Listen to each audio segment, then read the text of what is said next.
Enw fi di Cai Dwi'n gweithio yn Dolgellau fel cymhorthydd gofal.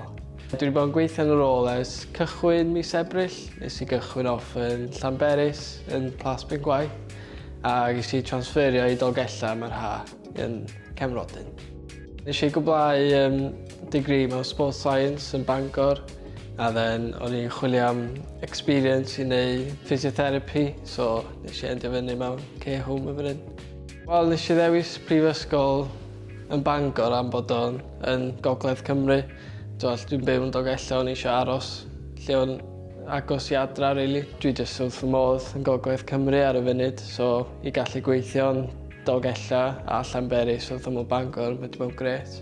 So dwi'n meddwl i gychwyn efo oedd o'n bach yn anodd setlo fewn. Fi oedd yr unig hogyn yn Llanberis, ond cwbl dio i jyst rhoi amser, cos mae staff wedi bod yn anhygoel efo fi, a wedi gwneud fi setlo fewn, dim ond ar ôl wythnos neu ddau. Y nod fwyaf ydy mynd fewn i physiotherapy.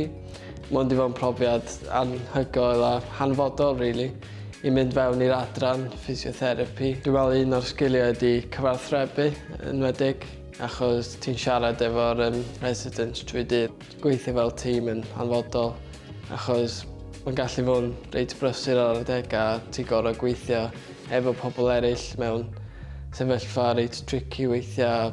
Un sgil arall ydy datrys problemau, achos di'r un diwrnod un peth a mae pethau'n gallu newid reit sydyn. So i gallu datrys problemau mae'n sgil hanfodol a wbath dwi wedi dysgu yn y swydd yma. Wel, nes i dod fewn i'r swydd heb profiad yn y maes, a dwi'n meddwl y cyngor gorau swn i'n rhoi i rywun ydy jyst rhoi amser i'r swydd.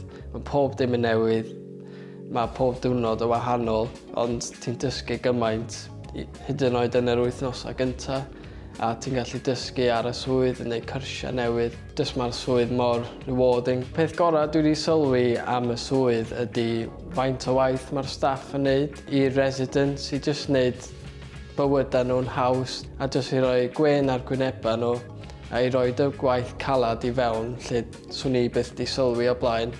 Ond i wneud y gwaith yma, mae wedi bod yn anhygoel.